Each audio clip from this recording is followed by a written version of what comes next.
If there is one thing everyone in my family agrees on, it is that I have always been the calm and steady one. Perhaps it was growing up in Savannah where the air is thick with magnolias and expectations. Or perhaps it was because my mother, Patricia, raised my sister, Vanessa, and me almost single-handedly after my father left for New York when I was 7. Patricia has always been a mixture of Southern warmth and unyielding resolve. She could charm the pants off the mayor while negotiating a better mortgage rate. In the same afternoon, watching her, I learned early to keep my head when things got tough, to rely on lists and planning, and to believe in the power of patience. So, when Jason Clark proposed to me on the banks of the Savannah River, with the city's lights twinkling behind us, I knew I wanted our wedding to be a reflection of that steadiness, a celebration of home, love, and the future we were building together. Jason was from Charleston, just a short drive up the coast, but he moved to Atlanta for work. And that's where our paths crossed. I still remember the first time I met him, a chilly January morning. Both of us bleary-eyed at a regional business conference.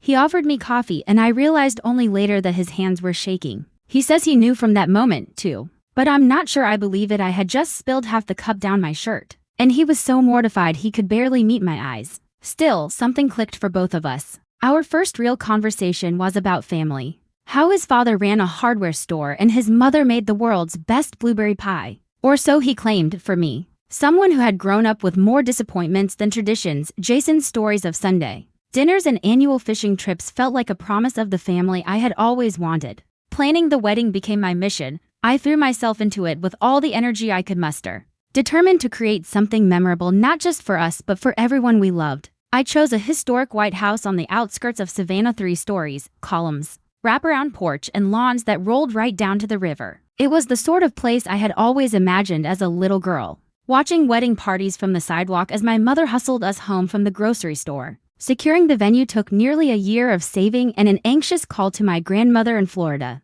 who sent a check for $3,000 with the note, "Every girl deserves a day as beautiful as she is." That dress, ivory silk, lace overlay, a row of delicate buttons down the back, hung in my childhood bedroom for months, as if absorbing all the hope and anxiety that filled the house. I wanted every detail to matter. I spent hours with Bella, my best friend since middle school, picking out linens and centerpieces. Bella has always been the opposite of me, loud, spontaneous, sometimes a little reckless, but always fiercely loyal. Where I was making spreadsheets and to-do lists, she was bringing laughter, reminding me to enjoy the process. We tried cake samples in downtown bakeries, debated over first dance songs late into the night, and drove out to the country together to taste test wines. I agonized over the guest list, wanting everyone to feel included but also fearing that too many people would drown out the intimacy I craved. My mother offered advice and opinions at every step, sometimes helpful, sometimes overwhelming, always coming from a place of love. Looking back now, I see how the cracks began to show. My sister Vanessa, who moved back from Boston after her startup folded, seemed to grow more distant with every passing week. She smiled and nodded at the dress fittings and menu tastings, but her eyes always seemed to flicker with something I couldn't name. I told myself she was just stressed about work or perhaps jealous of the attention. I tried to include her in everything, but she brushed me off with a wave and a laugh, always saying, "It's your day, Maddie, not mine." I missed the tension at the time, too wrapped up in the fairy tale I was constructing. Money, of course, became its source of anxiety. Weddings in America cost more than I ever imagined. My grandmother's gift helped, and Jason's parents contributed as well, $2,000 toward the catering, and another $1,000 for the music. Even with all that, I found myself hunting for deals, bargaining with vendors, and cutting corners wherever I could. The band was a splurge, my favorite acoustic group from Charleston, who agreed to play for $1,500 and a weekend stay at a local bed and breakfast. I thought it was worth it. I imagined Jason and me dancing under the stars as they played our song. I told myself we would make up the savings on the honeymoon, maybe postpone that trip to California we dreamed about, or settle for a weekend getaway in Asheville instead of Napa. Amidst all the planning, I held on to little rituals. Each Sunday, I called Patricia to run through the week's progress. She would fuss over details and ask about Jason's family, then inevitably end with, "You only get one first time, Madison. Don't let it slip by in a rush." I promised her I wouldn't, but of course, I already felt it happening, time accelerating, tasks piling up, the weight of expectation pressing in. I wish I could say I remember the last peaceful night before it all began to fall apart. But honestly, the last month was a blur. There was the bachelorette party at Bella's cousin's lake house in North Carolina, the last dress fitting in a tiny bridal shop off Broughton Street, the rehearsal dinner at Jason's parents' place, where his uncle brought out an ancient bottle of scotch and made toasts until nearly midnight. I felt happy, nervous, but ready. Ready to start my traditions, to build the family I had always wanted. The night before the wedding, I barely slept. I lay in my old bed, listening to the rain on the roof and the familiar sounds of the house settling. My dress hung from the closet door, gleaming faintly in the streetlight. I thought about Jason, probably just as restless in his hotel room downtown, and about all the tiny decisions that had brought me to this moment. I replayed the first time he told me he loved me in the middle of a thunderstorm as we huddled under a leaky umbrella. I thought about Bella, asleep in the next room, her loyalty a comfort I could never put a price on. And I thought about Vanessa, my sister, my mirror, my oldest rival, and wondered, not for the first time, what it would take for us to be truly close again. On the morning of the wedding, I woke before dawn, my heart steady, my mind calm. I believed, truly, that everything was going to be perfect. The sun rose over Savannah, painting the city gold and pink, and I heard my mother bustling in the kitchen, making coffee and humming an old hymn. Bella slipped into my room, hair wild, eyes bright, whispering, "Today's the day." I smiled and hugged her, feeling the tightness in my chest ease just a little. In that quiet moment, with everything still possible, I let myself believe that my careful planning, my steady heart, would carry me through. I had no idea how quickly it would all unravel. I will never forget the feeling of that morning, the way the air shifted, thick and strange, as if the world itself was holding its breath. The sunlight that poured through my old bedroom window seemed too bright, almost accusatory, turning the quiet excitement I'd felt overnight into a vague sense of unease. For one impossible moment, I told myself it was only nerves. Just another case of the pre-wedding jitters everyone warns you about. But deep down, a part of me must have known the plan I had clung to so fiercely was already unraveling. It started with my phone. At first, I thought I was imagining it, the rapid, insistent pings that rattled across the nightstand, vibrating with such urgency they threatened to throw themselves to the floor. I blinked sleep from my eyes, thinking it was probably well wishes from family and friends, or maybe a reminder from one of the vendors. Then the door burst open and Bella rushed in, her hair tangled and her face drained of color. "Madison, you need to see this," she said, pressing my phone into my palm with shaking hands.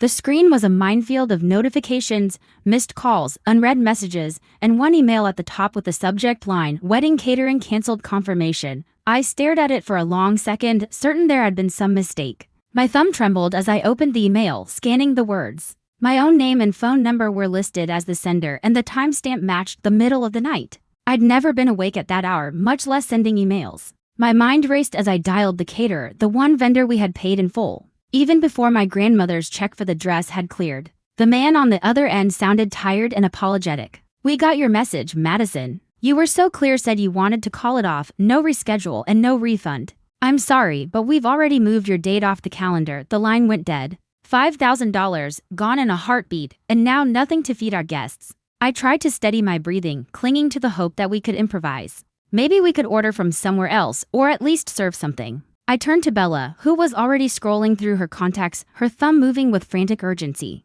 Before either of us could process what was happening, a loud gasp tore through the room. Bella spun around and stared at the closet. For a split second, I thought she'd found a solution, a hidden tray of pastries, a miraculous delivery confirmation. Instead, she just pointed, speechless, to my dress.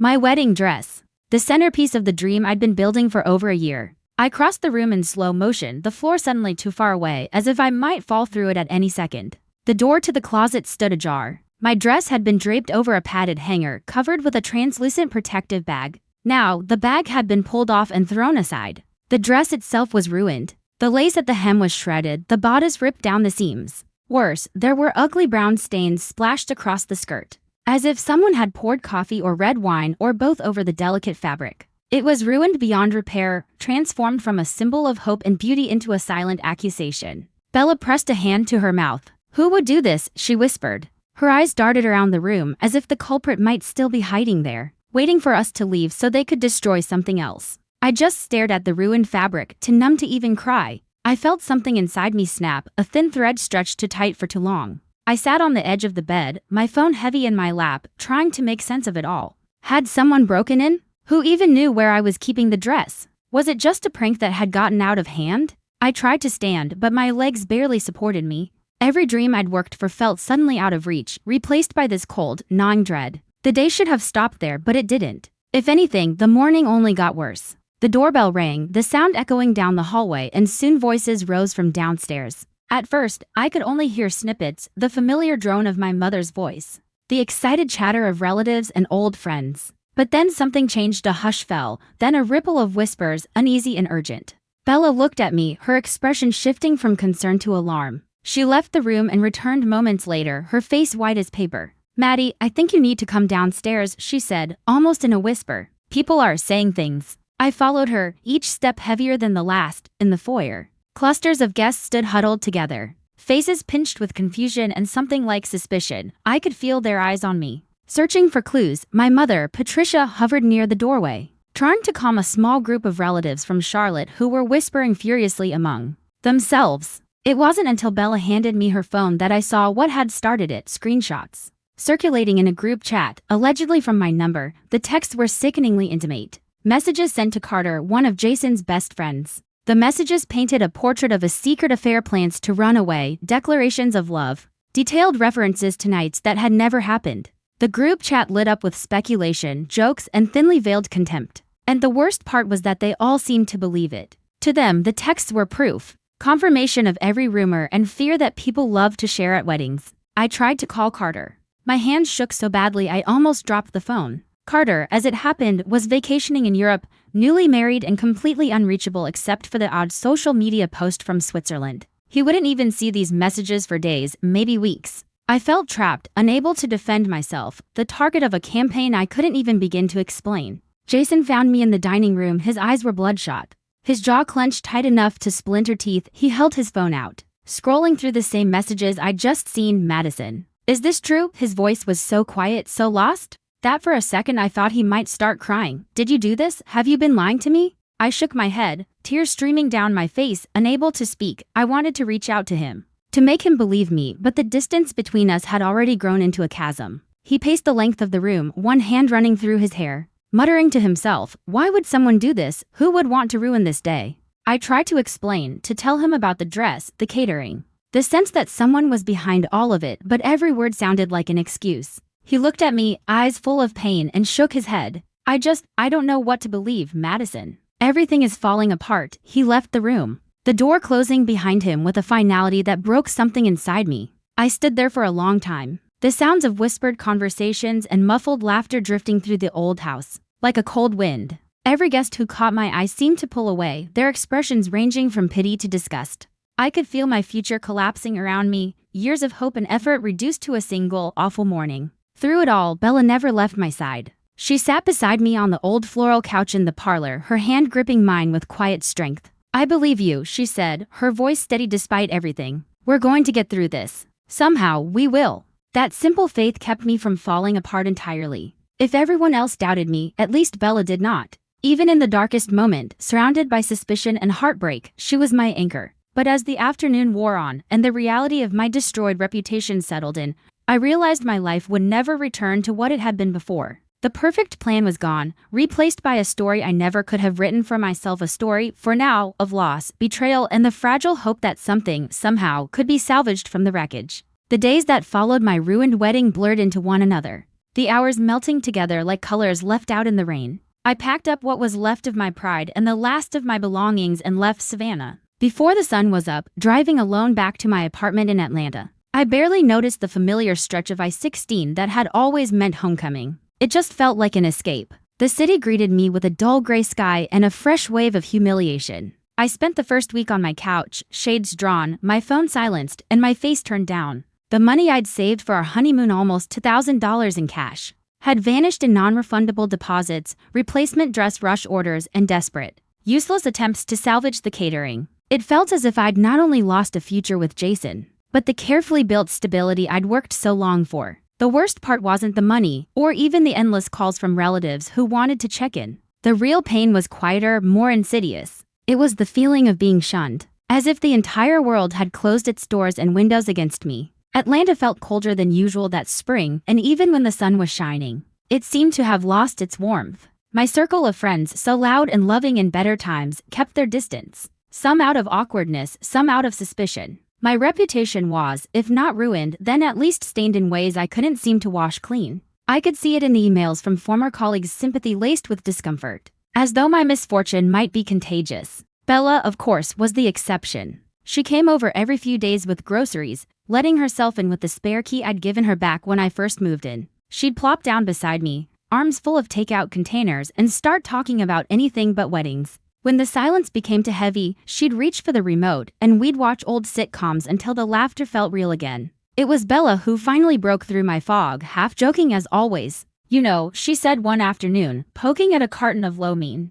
"If anyone could turn this mess into something useful, it's you. You should start a wedding crisis hotline. Honestly, you've survived the worst of it." At first, I thought she was just trying to make me laugh. But later that night, alone with the quiet hum of the city outside my window, I realized she had planted a seed. If I couldn't erase what had happened to me, maybe I could use it. Maybe there were other brides out there, or grooms or mothers-in-law, whose lives had been upended by disaster and needed someone to help put the pieces back together. The next morning, I did something I hadn't done in weeks. I opened my laptop and started researching. I looked for wedding planners and consultants and found that, while plenty of people offered advice on color schemes and seating charts, nobody specialized in disaster management. By the end of the day, I'd chosen a name: Hailstorm Solutions, a nod to both my last name and the chaos that had swept through my life. I used the last $1,000 on my credit card to set up a website, print business cards, and pay for a week's worth of online ads targeting desperate couples. It was a leap into the unknown, but for the first time in months, I felt a flicker of hope. Clients trickled in, at first a bride whose photographer quit days before her wedding, a groom whose in-laws threatened to boycott the ceremony, a mother panicked over a venue double booking. Each call reminded me that I wasn't alone, that the world was full of small disasters waiting for a steady hand. I helped a couple from Dallas replace their lost rings 2 days before the ceremony, and another family from Nashville recover after their cake was destroyed in transit. Word spread quickly, and soon I was fielding calls from New York, Chicago, and even as far as Los Angeles. It turns out America is filled with wedding catastrophes, and people are willing to pay for someone who understands, who won't judge, who knows that sometimes everything falls apart no matter how carefully you plan. But even as Hailstorm Solutions grew, questions gnawed at me. Who had sabotaged my wedding? The rumors about my so-called affair with Carter, the shredded dress, the catering cancellation, all of it felt too calculated to be a coincidence. For a while, I tried to move on, convincing myself that the truth would surface eventually. Yet, every time I tried to sleep, my mind ran over the events of that day. Someone had wanted to hurt me. Someone had gone to great lengths to make sure I paid for sins I never committed. The answer finally arrived in the form of Carter himself. He called from a quiet cafe in London, jet-lagged and out of breath, apologizing for being out of touch. He had seen the rumors on social media and couldn't believe his name had been dragged into the mess. When he returned to Atlanta, Carter insisted on meeting in person. We pored over the messages together, dissecting every word and timestamp. "These weren't sent from your phone," he said. "And they weren't sent from mine, either." It was Carter who suggested we talk to Natalie, Travis's ex-girlfriend. She and Vanessa had clashed in the past, and Carter remembered something about Vanessa boasting that she could destroy anyone with a few keystrokes. Natalie, ever the detective, had her history with Vanessa. She showed us how Vanessa had manipulated digital evidence before, faking texts and emails to create chaos in her social circles. With her help, we dug deeper, piecing together a trail of digital breadcrumbs. The catering was canceled from an IP address linked to Vanessa's old laptop. Security footage from my mother's house showed Vanessa entering my room after everyone else had gone to sleep. Natalie even found a receipt for a bottle of red wine, purchased on Vanessa's credit card hours before my dress was ruined. When we confronted Patricia, my mother, she wept. She had always believed her daughters would be there for each other. The truth hit her hard, and for the first time, I saw her as someone just as lost and wounded as I was. Patricia begged me to let it go, to keep it in the family, but I knew what I had to do.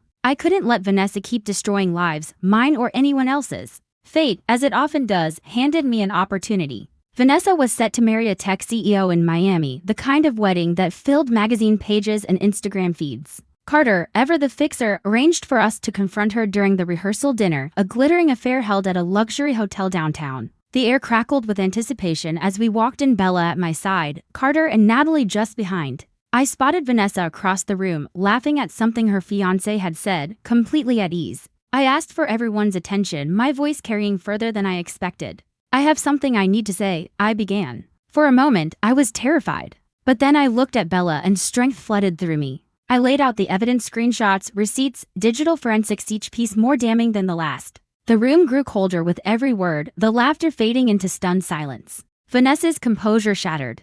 She lunged at me, screaming that I had always ruined everything, that I had always been the favorite. Security intervened and the police arrived within minutes. Watching her being led away in handcuffs was surreal. The woman who had been my sister, my confidant, my rival, was now a stranger with a hard glint in her eyes. The legal process moved quickly. Fraud, destruction of property, assault. She was convicted, and for the first time in months, I felt justice rather than vengeance. In the weeks that followed, Patricia did everything she could to patch the family back together. She called every day, sometimes just to sit in silence on the other end of the line. She wrote long emails about forgiveness and healing, about how families are supposed to survive even the worst storms. I tried to listen, tried to be open, but the wounds were still fresh. Still, as I looked at the future of Hailstorm Solutions, as I watched my story become a beacon for others, I felt something shift. The pain had not disappeared, but it had changed shape, no longer just a weight, but a force pushing me forward toward a life I could finally call my own. 6 months after the disaster that had once threatened to break me, I found myself on the 15th floor of an Atlanta office building. Sunlight streaming in through tall windows, reflecting off the glass towers downtown. The city felt new again, shimmering with possibility. My life had changed so completely that sometimes in the early mornings before the phone started ringing and the emails rolled in, I almost didn't recognize it as my own. Hailstorm Solutions had become more than a business. It was a lifeline for others and me. Every week, I met couples panicking over last-minute cancellations, frantic parents scrambling to find venues after a tornado, and brides whose families were threatening to fall apart on their big day. They called from Los Angeles, Dallas, Chicago, Denver, each with a unique brand of chaos, but all united by the desperate hope that someone could help. My own story, once a secret wound, became my calling card. People found comfort in it. My scars made them trust me, made them believe I understood in a way only the truly battle-tested can. Sometimes I'd see myself quoted on wedding blogs, my advice clipped and pasted between photos of floral arrangements and perfectly lit table settings. Once, a magazine did a feature on wedding disasters and the women who conquered them, and there I was, smiling awkwardly beneath a headline about resilience. I was invited onto podcasts, asked to write columns, even flown out to New York for a morning show segment that left me dizzy with nerves. My pain, repurposed and retold, became a strange kind of salvation. The more I shared, the less it hurt, if I were honest. I felt proud of what I'd built, not just a business, but a new identity. But none of this erased the private work of healing, the quieter and harder task of rebuilding my own life. The cracks in my family were still visible. Patricia, my mother, called every week, sometimes with news, sometimes with tears. She still carried the hope that one day Vanessa would come back from her self-made exile in Miami and try to make amends. Sometimes, she'd talk about forgiveness as if it were a switch you could flip, as if the weight of what happened could be lifted by sheer force of will. I tried to listen, to leave the door open. But trust, I'd learned, was not a gift. It was something that grew back slowly, if at all,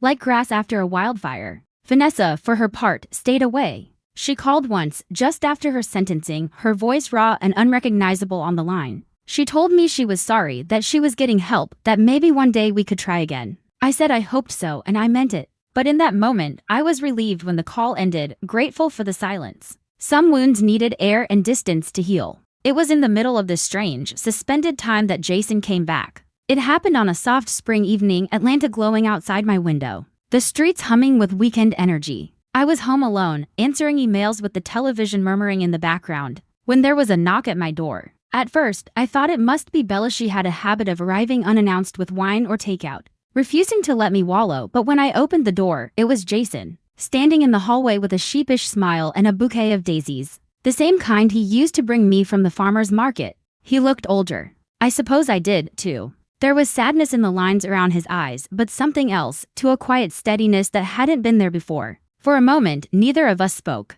The last time we'd seen each other, his faith in me had been shattered by lies and rumors, and I'd been too broken to try to rebuild it. Now, all that pain felt far away, as if it belonged to someone else. "Can I come in?" he asked quietly, and I nodded.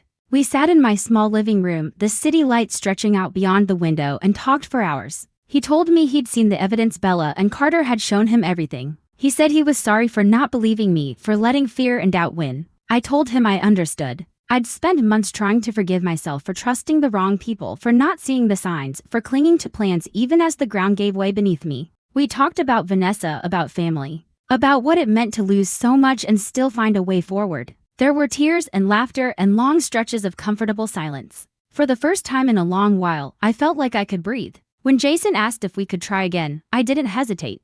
But I knew it had to be different this time. No grand weddings, no expectations, no scripts to follow. I wanted something simple, honest, and ours. 2 weeks later, we packed a suitcase and drove up to Asheville, North Carolina. The mountains rolled out green and endless in the distance, and the air was crisp and full of promise. We spent $500 total on the courthouse ceremony to silver wedding bands and a celebration dinner at the same diner where we'd eaten after our first road trip together. There were no guests, no white dresses, no photographers. It was just us standing in front of a quiet judge, promising to believe in each other no matter what came next. When we got back to Atlanta, the only announcement we made was a photo posted quietly on my business website, 2 hands, 2 rings, and a caption that read, "Sometimes the simplest stories are the ones that last." Clients send messages of congratulations, some even sharing their own stories of lost weddings and unexpected joy. I realized that by letting go of perfection, I'd made space for something real. My relationship with my mother slowly began to heal, too. Patricia never stopped hoping for reconciliation between her daughters. I tried to be patient, to remember that forgiveness is a journey, not a destination. Sometimes, when she called, we'd talk for hours about recipes and work in small, ordinary things. Other times, we'd sit in silence, both of us searching for words that might make sense of everything we'd lost and found. As for Vanessa, her absence was a presence all its own. I kept her letters, 1 or 2 tentative attempts at apology, tucked in a drawer, unread for now. Maybe one day I'd be ready to open them. Maybe she'd find her way back, or maybe not. But I stopped letting the hurt define me. I learned that peace didn't mean forgetting or even forgiving right away. It meant choosing to move forward, to let life be bigger than the worst thing that had happened to me. Running Hailstorm Solutions taught me more than any classroom or family drama ever could. I learned to trust my instincts, to set boundaries, and to recognize the difference between helping and saving. I saw people at their lowest, and I watched them rise again and again. It reminded me that resilience isn't loud or dramatic, it's quiet, steady, and persistent, like a river carving its way through rock. Every story I helped rewrite made me a little stronger, a little braver. I tell my story now to anyone who needs it, at conferences, on podcasts, to brides and grooms sobbing into the phone at 2 in the morning. I tell them not because I want their pity or their applause, but because I know what it feels like to stand at the edge of ruin and wonder if you'll ever find your way back. I want them to know that sometimes the worst thing that happens to you is the door to everything you need. Sometimes the hero isn't the loudest or the strongest, it's the one who keeps showing up, who keeps believing, who finds peace not in perfection but in the quiet, steady hope of starting over. This is the story I choose now, and if you're reading it in the middle of your storm, I hope you believe me when I say you're stronger than you think, and you deserve every bit of happiness the world can offer, no matter how your story began.